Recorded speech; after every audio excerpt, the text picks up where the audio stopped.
bird has caused a huge uproar in the world of psychology and the society as a whole. What you're about to see and hear are interviews taken by professionals who share their point of view on birds' fraudulent act as well as the stand. So sit back and enjoy.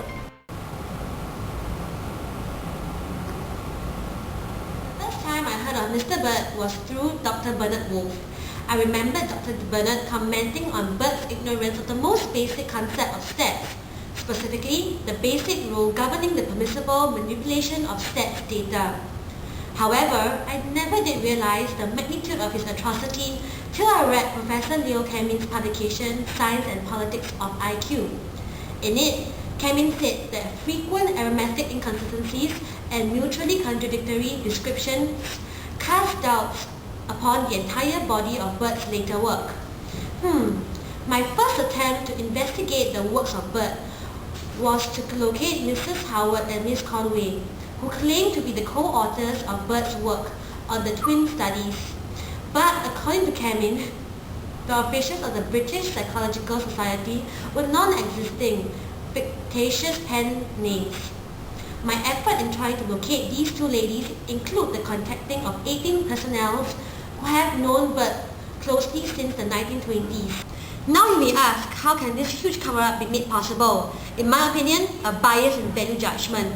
People who happen to use Bird's material in their research and do not want to risk tarnishing the works and publications of their own, which of course is a very selfish act. If this is not going to be on tape, I would say people like Baron, Anzac, Cattell, Fuller and even Jensen, some of which are his disciples, were in a way responsible for such a cover-up. I remember Henshaw's official biography of Mr. Bird. In his official biography of Bird, Professor Henshaw suggested 6 stresses that may be plausible explanations or justifications leading to Bird's dishonesty. His marriage failure, the destruction of research material because of an air raid, health deterioration, retirement, a loss of editorship of a journal publication, and the widespread deserting of an 11th class examination to which he was committed through on his work of IQ. In addition, he suggested that Bird's fictitious research assistants might be created for companionship due to his inability to collaborate research given his temperament and lack of social skills. However, if such an unscrupulous act of fabrication and falsification were committed for a good cause, for example, to provide academic opportunities to poor but intelligent children, and regardless of Bird's emotional stability being affected due to stresses like failed marriage and poor health that may lead to his offences of fraud, such reasons can only make Bird's case of fraud a little more understandable but never justifiable and should never be condoned. My take on Bird, firstly, his character. From my study, Bird has a character flaw of obsessional striving personality, which is a primary cause of the mania disease he was suffering from.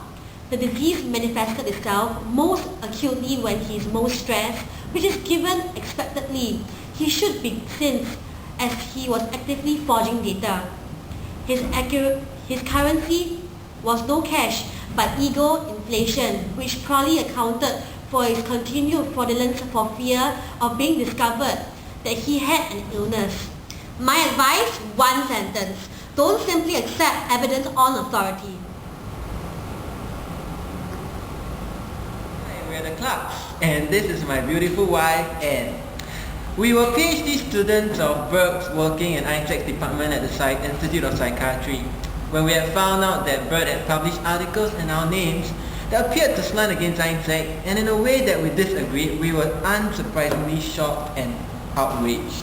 His work contained puzzling features such as surprisingly high intercorrelation and suspiciously perfect results. It wasn't too long that the Bird scandal was uncovered, and after studying his works closely, it can be concluded that Bird was either a fraud as a scientist or a fraudulent scientist. But Bird had plenty of charisma and unusual linguistic gifts that made him a very confident trickster, which would have accounted for how he had gotten away with fraud for so long. He was also a poor applied psychologist, evidenced by his shoddy work documented by Shaw.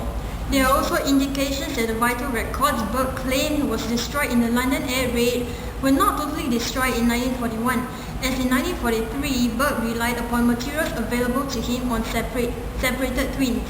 That is, if the materials really existed in the first place, there is a huge discrepancy here. However, besides this, the man we knew was courteous and kind, and there was no doubt that he worked very hard to promote a system which enabled talented children from impoverished backgrounds to secure academic provision which they might otherwise have failed to attain. I always believe in strong genetic basis for human differences, and as a member of the Department of Education, I have become sensitive, just as Bert was, to the very great differences in learning ability among pupils, and I empathize with why Bert would have wanted to fabricate data, but as always, fraud is unforgivable. Doing my own research, I personally found, based on strong evidence, that the heritability for intelligence is indeed high. If most of Bert's data was taken at face value, his data was very strong indeed.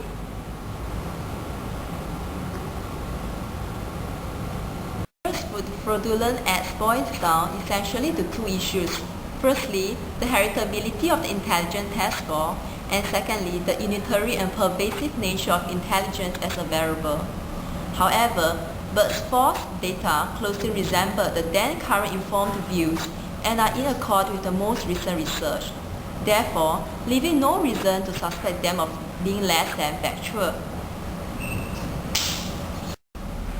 In addition, the crudity of the statistics is to such a ridiculous extent. Should there be an intention of cheating, one will have been far less careless than that. In short, one will have thought that should Bert have intentions to falsify, he would have done a better job than that. In conclusion, I argue that the total rejection of Bert's work on intelligence will not affect the major scientific findings. We can't deny the fact that it is this factor that helped delay the discovery of this fraud, resulting in excuses of his fraud as lack of care than deliberate distortions and invention.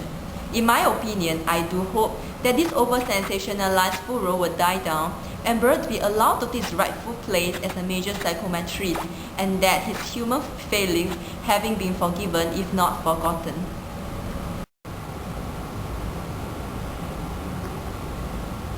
I must admit that one of my first reactions to the current case is that of anxiety, for I am very eager to ask myself and all of you here, if Bert could be thought to have deceived himself and others. There are no fixed and fast rules which provide even experimentalists with safety and security from making false or inappropriate inductive inferences about their data. I think this admonition of Oliver Cromwell can sum up my sentiments very appropriately. I beseech you, think it is possible that you may be mistaken. In view of the various accusations leveled against Bert, both as a person and professional psychologist, I must proclaim that I am not qualified to speak of Bert, as I was not personally acquainted with the issue of Bert's professionalism, such that the majority of the contributors to this symposium are not of an age to have been either colleagues or even students of the late Sir Cyril Bert. There are these burning questions. Why did Bert keep his procedures so under wrap? Why was he so private and secretive? Most importantly, where did he get all his help and grants? Therefore, it brings to mind, if Bert could indeed have created imaginary companions in his old age, and who are thus instruments in his so-called reports and findings. Not only that, Bert did not submit proposals for research, and it was unlikely that his scientific papers, which were published in the journal he edited, had been independently referred. Most fundamentally, Bert's actions had far-reaching consequences than just within the psychological sphere. On the other hand, Bert's so-called fraud might merely be his weakness in discerning between the two terms clue and evidence. As such, his so-called academic fraud would have amounted to little more than just technical difficulty.